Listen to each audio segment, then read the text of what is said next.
So let's talk about how to measure shoulder bump.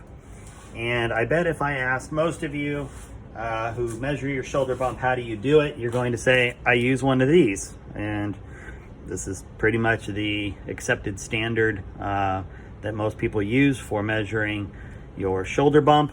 And it's a perfectly fine tool. However, my big source of frustration has always been that even with this piece here to stabilize it, you still have to kind of fiddle with it once in a while. Like there it measures 2.5 thousandths and 2, what really is it? I can push harder and get 15 thousandths, 10 thousandths, 30 thousandths.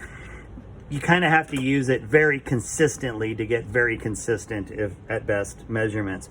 So when I saw this tool from Ellie Wilson, the micrometer case gauge here, I was super intrigued. So I got one, and it took me a couple minutes of saying, what the heck is going on here? Because it didn't make sense. So I'm going to kind of spell out what it does and why I now firmly believe in using it. So here's what I've got. I've got some fired brass. You can see it still has the primer in there. And in a perfect world, you are going to want to pop these out. So what I do is I just happen to have a universal depriming tool, and I'm going to knock these out real quick. I do this all the time. Okay, so we've now deprimed fired brass. Okay, for the sake of our experiment here, I'm going to go ahead and put just a little bit of hash mark on the two fired pieces of brass, because over here I have sized brass. Okay, exact same. This just happens to be fired after, it's this brass that's been fired. So it's a really good example of the two. So here's what we are looking at. We are going to take a piece of fired brass, we're going to measure the shoulder on it, and then we're going to compare it to this. So here's how we're going to do that. First, you have to have a case gauge from Ellie Wilson. And this one happens to be 284. I'm shooting 284 Shaheen. It works just the same.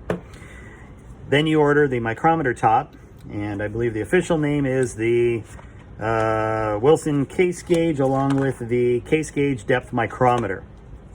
So what we have here is the case gauge micrometer, and we have a gauge block that comes with it. So these two items come as a kit, and we are going to zero it out. Now, this is the part where, having watched another video on this, to be fair, I was kind of trying to get an idea of what was going on. I looked at the video and I thought, well, it doesn't really explain what's happening here. So let me explain what's happening. We are going to take the case gauge and we're going to use it to measure the brass. And what we're doing is we are going to put the brass in, and we're measuring how far the brass is down inside the case gauge, because the further you push back the shoulders, the further the brass is going to fall into the case gauge. Does that make sense? So what we're really measuring is, what's the measurement for the fired brass, and then how much more did the brass fall into the case gauge? And that's the best way I can explain it, that nobody explained it to me. So what I'm going to do, so I've got my black hash marks here. We're going to use this case gauge, but first we have to make sure that this is set. Now it comes zeroed properly from the factory, and it does come with an Allen wrench and instructions on how to reset it should you need to.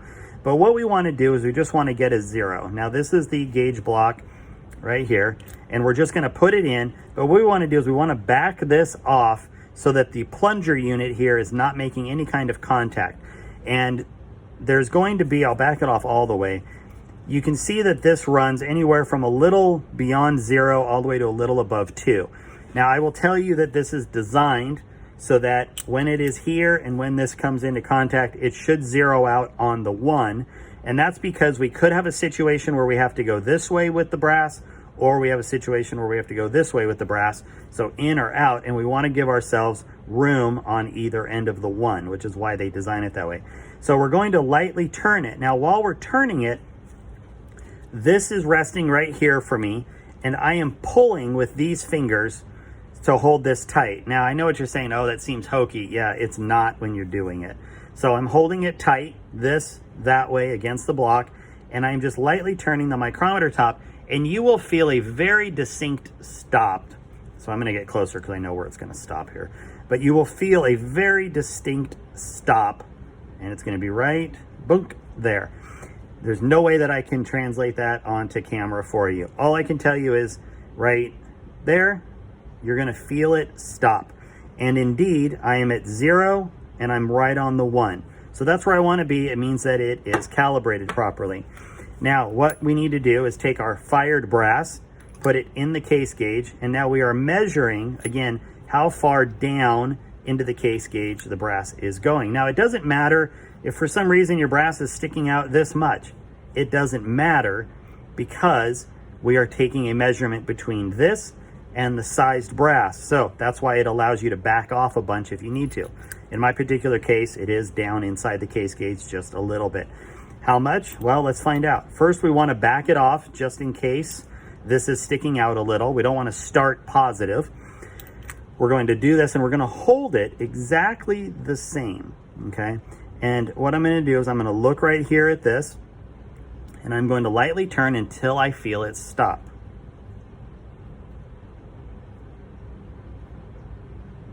Right there. So I'm going to and it's very repeatable. Once you play with this, you'll feel it. Like, you don't want to go just cranking it because you could end up pushing the brass and the gauge block away from this, which would then defeat the purpose. So you do want to get a good feel for it. And it took maybe a dozen times playing with it, you know, just to really feel it. But once you do it, you get a very distinct stop and it's very repeatable. Okay, so there we go. We stopped and we're going to look at the micrometer top, and it is basically on the 2000. It is just under the 2000. So what I want to know now is how far did we bump the shoulders here? So we're going to put in one of our sized brass. We're going to back off just a little bit. We're going to hold it. And now we're going to come positive. And it stops. So let's test it again. Stop, stop, stop. And it is, we were just under 2 thousandths. This happens to be right on 4 thousandths. So that means my shoulders bumped just about 2 thousandths, maybe just a hair over. So let's try another piece of brass. Again, remembering this was just a hair under 2 thousandths. Okay. And again, after doing a couple of stops on this particular piece of brass, it is sitting, this one happens to be right at 3 thousandths. Okay. So we're going to go here.